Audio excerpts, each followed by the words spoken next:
सोच कर देखिए, अगर आपने उम्रा वीजा बनवाया लेकिन सऊदी में कदम रखने से पहले ही वो वीजा अपने आप कैंसिल हो गया, और अगर वीजा जारी होने के 30 दिनों के अंदर आपने सऊदी में एंट्री नहीं की तो आपका वीजा ऑटोमेटिकली कैंसिल हो जाएगा। अब आप सोच रहे होंगे ऐसा फैसला क्यों लिया गया है, इसका फायदा क्या है और नुकसान किसे किसे होगा, कि कौन कौन से 10 बड़े नियम बदले गए हैं, उनका मतलब क्या है और इसका असर किन किन देशों के यात्रियों पर पड़ेगा।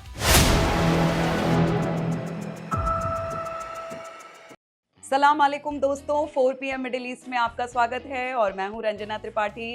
क्या आप जानते हैं कि सऊदी अरब ने हाल ही में उम्रा वीजा के नियमों में ऐसे बदलाव किए हैं जो लाखों यात्रियों के लिए गेम चेंजर साबित होने वाले हैं।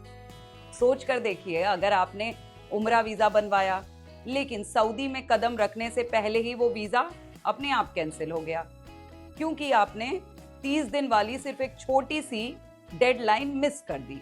अब उम्रा वीजा की एंट्री वैधता 3 महीने नहीं, सिर्फ 1 महीना रहेगी, और अगर वीजा जारी होने के 30 दिनों के अंदर आपने सऊदी में एंट्री नहीं की तो आपका वीजा ऑटोमेटिकली कैंसिल हो जाएगा। अब आप सोच रहे होंगे ऐसा फैसला क्यों लिया गया है, इसका फायदा क्या है और नुकसान किसे किसे होगा। क्या इससे भीड़ को कंट्रोल किया जाएगा, क्या लोगों के लिए मुश्किलें बढ़ेंगी। आज के इस वीडियो में हम इस पूरे मामले को समझेंगे कि कौन कौन से 10 बड़े नियम बदले गए हैं, उनका मतलब क्या है और इसका असर किन किन देशों के यात्रियों पर पड़ेगा, खासकर भारतीयों और यूएई में रहने वाले एक्सपेट्स पर। तो चलिए स्टेप बाय स्टेप जानते हैं सऊदी अरब के नए उम्रा वीजा नियमों के बारे में। सबसे पहले बात करते हैं उस सबसे बड़े बदलाव की जिसने पूरी खबर को सुर्खियों में ला दिया है। उम्रा वीजा की एंट्री वैधता यानी एंट्री वैलिडिटी पीरियड अब सिर्फ 30 दिन का होगा। पहले क्या होता था कि जब कोई व्यक्ति उम्रा वीजा लेता था तो उसके पास सऊदी अरब में एंट्री करने के लिए पूरे 3 महीने का वक्त होता था।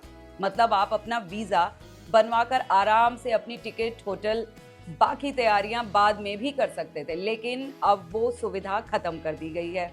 अब जैसे ही आपका वीजा जारी होगा उस दिन से घड़ी टिक टिक करना शुरू कर देगी और आपको 30 दिनों के भीतर ही सऊदी में प्रवेश करना होगा। अगर नहीं किया तो आपका वीजा सिस्टम में अपने आप कैंसिल हो जाएगा, जिसके लिए कोई मैनुअली इंटरवीन नहीं है।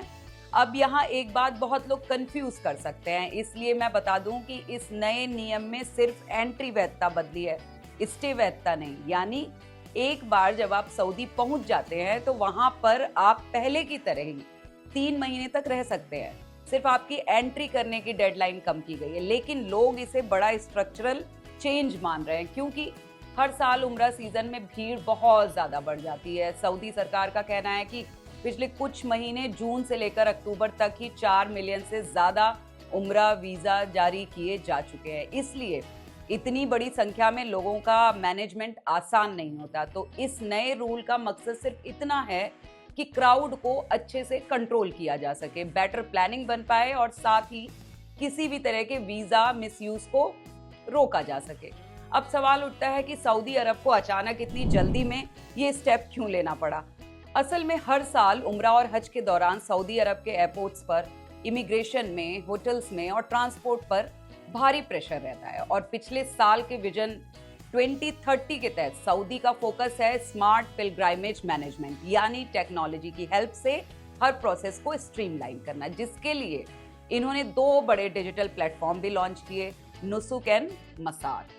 ये प्लेटफॉर्म बेसिकली यहाँ का ट्रैवल मैनेजमेंट सिस्टम है, जिनसे visa application, hotel booking, transport और परमिट सब कुछ ऑनलाइन कनेक्टेड रहते हैं। इसलिए अब जो भी उम्रा वीजा लेगा उसे नुसुक प्लेटफॉर्म से इंटीग्रेट होकर ही सारी बुकिंग करनी होगी, जिसे सरकार को ये ट्रैक करना आसान होगा कि कौन कब पहुंच रहा है, कहां ठहर रहा है और कब वापस आ रहा है। सूत्रों के मुताबिक अब उम्रा से जुड़े 10 नए ऑपरेशनल नियम लागू होंगे, जो सिर्फ पिलग्रिम्स ही नहीं बल्कि ट्रैवल एजेंट्स को और वीजा ऑपरेटर्स के लिए भी जरूरी है। जिसमें पहला बड़ा नियम है जो हम आपको पहले भी बता चुके हैं कि वीजा एप्लीकेशन के वक्त ही आपको होटल की बुकिंग बतानी होगी। पहले ये ऑप्शन बाद में दिया जा सकता था, लेकिन अब अगर आपकी होटल बुकिंग कंफर्म नहीं है तो वीजा प्रोसेस आगे नहीं बढ़ेगा। दूसरा नियम है, अगर आप किसी रिलेटिव या फ्रेंड के यहाँ ठहरने वाले हैं तो आपको उस होस्ट का सऊदी का यूनिफाइड आईडी देना होगा, मतलब आपकी एंट्री और एकोमोडेशन दोनों सिस्टम में वेरीफाई होंगे। पहले कई लोग टूरिस्ट वीजा पर भी उम्रा करने चले जाते थे, लेकिन अब अथॉरिटीज ने साफ कहा है कि कुछ देशों के नागरिकों के लिए इस पर रोक लग सकती है, यानी उम्रा के लिए डेडिकेटेड उम्रा वीजा लेना ही बेहतर है। फोर्थ है आपकी ट्रेवल आइटिनरी, यानी आपका पूरा ट्रेवल प्लान जो पहले से अपलोड करना होगा। अगर आपने बाद में डेट्स बदल दी या यात्रा पोस्टपोन की तो हैवी फाइन्स या सिस्टम ब्लॉक हो सकता है। फिफ्थ है कुछ देशों के यात्रियों को वीजा ऑन अराइवल की सुविधा भी दी गई है, जैसे कि जिनके पास यूके, यूएस, कनाडा या शेंजन वीजा है, लेकिन इसके लिए भी डिजिटल प्री अप्रूवल जरूरी है। सिक्स्थ है सऊदी एयरपोर्ट पर अब अराइवल के वक्त ही आपकी होटल, ट्रांसपोर्ट और रिटर्न टिकट की बुकिंग चेक की जाएगी। अगर ये तीनों कंफर्म नहीं हुए तो आपको एंट्री में दिक्कत आ सकती है या फाइन भी लग सकता है। सेवेंथ है आप यहाँ सिर्फ ऑथराइज ट्रांसपोर्ट का ही इस्तेमाल कर सकते हैं, फ्रीलांस टैक्सी या बिना लाइसेंस वाले कैब ड्राइवर्स बिल्कुल नहीं। एट्थ है जो लोग हरमैन एक्सप्रेस से मक्का या मदीना जाना चाहते हैं उनके लिए स्पेसिफिक टाइमिंग रूल्स हैं। एग्जाम्पल के तौर पर रात 9 बजे के बाद यहाँ ट्रेन ऑपरेट नहीं करती, तो अगर आपकी फ्लाइट लेट लैंड करती है तो ऑल्टरनेट ट्रांसपोर्ट पहले से बुक करें। नाइन्थ है हर रूल के साथ फाइन भी काफी सख्त हैं।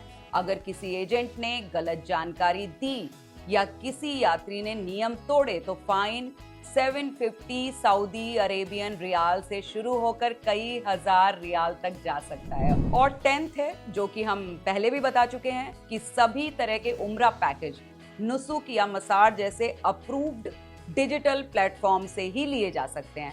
किसी भी अनरजिस्टर्ड एजेंट के जरिए बुकिंग करने पर वीजा सिस्टम से ही रिजेक्ट हो जाएगा, क्योंकि सऊदी अब पूरे पिलग्रिमेज सिस्टम को डिजिटल अकाउंटेबिलिटी की तरफ ले जा रहा है।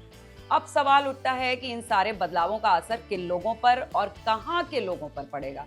तो सबसे ज्यादा फर्क पड़ेगा उन लोगों पर जो पहले वीजा बनवाकर महीनों बाद जाने का प्लान करते थे। अब ये फ्लेक्सिबिलिटी पूरी तरह खत्म हो गई है, 30 दिन के भीतर ही एंट्री करनी होगी। दूसरा असर होगा ट्रेवल एजेंट्स पर और वीजा ऑपरेटर्स पर। उन्हें अब हर बुकिंग और हर ट्रैवल की जानकारी सही सिस्टम में डालनी होगी, वरना उनका लाइसेंस या क्रेडिबिलिटी खतरे में पड़ सकती है। तीसरा, जो लोग रिश्तेदारों के घर रुकते हैं उन्हें अब अपने होस्ट का पूरा डेटा देना होगा, यानी प्राइवेसी कम लेकिन सेफ्टी और ट्रांसपेरेंसी ज्यादा। सऊदी में रहने वाले एक्सपेट्स की फैमिलीज के लिए ये बदलाव मिक्स रिएक्शन लेकर आया है। कई लोगों का कहना है कि ये नियम अननेसेसरी पेपर वर्क बढ़ाएंगे, लेकिन सच बात यह है कि ये नियम भीड़ और मिसयूज दोनों को रोकने में मदद करेंगे।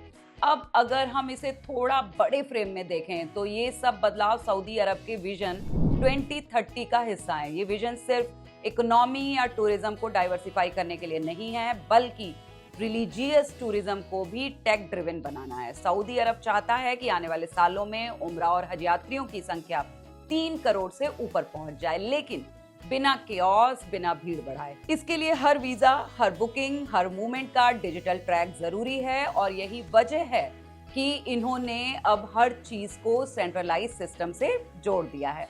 अब कुछ लोग सोचेंगे कि क्या अब इससे उम्रा करना मुश्किल हो जाएगा? तो मैं बता दूं कि प्रोसेस मुश्किल नहीं हुआ है, बस ऑर्गेनाइज्ड हो गया है।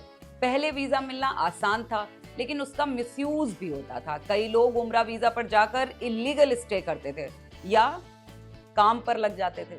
अब ऐसा करना मुश्किल होगा। दूसरा सवाल आता है, क्या 30 दिन की एंट्री लिमिट अनफेयर है? तो अगर आपने सिंसियरली उम्रा प्लान किया है तो 30 दिन का विंडो ही काफी है। समस्या तब होती है जब वीजा बनवा कर लोग महीनों महीने इंतजार करते हैं और अचानक पीक सीजन में जाना शुरू कर देते हैं, जिससे भीड़ और कंफ्यूजन दोनों बढ़ता है। क्या ये सिर्फ उम्रा पर लागू है या हज पर भी? तो फिलहाल ये नियम सिर्फ उम्रा वीजा पर लागू है, लेकिन सोर्सेस का कहना है कि अगर ये मॉडल सफल रहता है तो आगे चलकर हज में भी डिजिटल इंटीग्रेशन बढ़ाया जाएगा। तो अगर आप उम्रा का प्लान बना रहे हैं तो वीजा बनवाते ही अपनी ट्रैवल डेट्स फिक्स करें। 30 दिन से ज्यादा वेट ना करें, वरना वीजा एक्सपायर हो जाएगा। अपने होटल, ट्रांसपोर्ट और रिटर्न टिकट की बुकिंग कंफर्म रखें। एयरपोर्ट पर किसी भी तरह का कंफ्यूजन या डिले अवॉइड करें। अगर आप रिलेटिव्स के पास रुकने वाले हैं तो उनका आईडी पहले से तैयार रखें और सबसे ज़रूरी नुस्ख या मसाज जैसे ऑथराइज प्लेटफॉर्म से ही बुकिंग करें। अनरजिस्टर्ड एजेंट्स या शॉर्टकट से बचें। ये बदलाव आपको पहली नज़र में सख्त लग सकते हैं, लेकिन अगर गहराई से देखें तो ये पूरे सिस्टम को स्ट्रीमलाइन करने के लिए एक बड़ा कदम है, क्योंकि हर साल लाखों करोड़ों लोग उम्रा के लिए सऊदी पहुंचते हैं और मैनेजमेंट में छोटी सी गड़बड़ी भी समस्या पैदा कर सकती है। सऊदी अरब अब क्लियरली एक modern tech enabled religious tourism system बनाना चाहती है, जहां हर व्यक्ति का ट्रैवल सिक्योर और स्मूथ हो। और अगर ये मॉडल सफल होता है तो आने वाले सालों में पूरी हज उम्रा प्रोसेस दुनिया की सबसे एफिशिएंट पिलग्रिमेज मैनेजमेंट सिस्टम में गिनी जाएगी। तो अगली बार जब आप उम्रा की प्लानिंग करें तो याद रखें कि अब नियम बदल चुके हैं, क्योंकि इस पाक यात्रा को करते हुए नियत का साफ होना बेहद ज़रूरी है। मिलते हैं अगले वीडियो में इसी तरह किसी ज़रूरी अपडेट्स के साथ। शुक्रिया।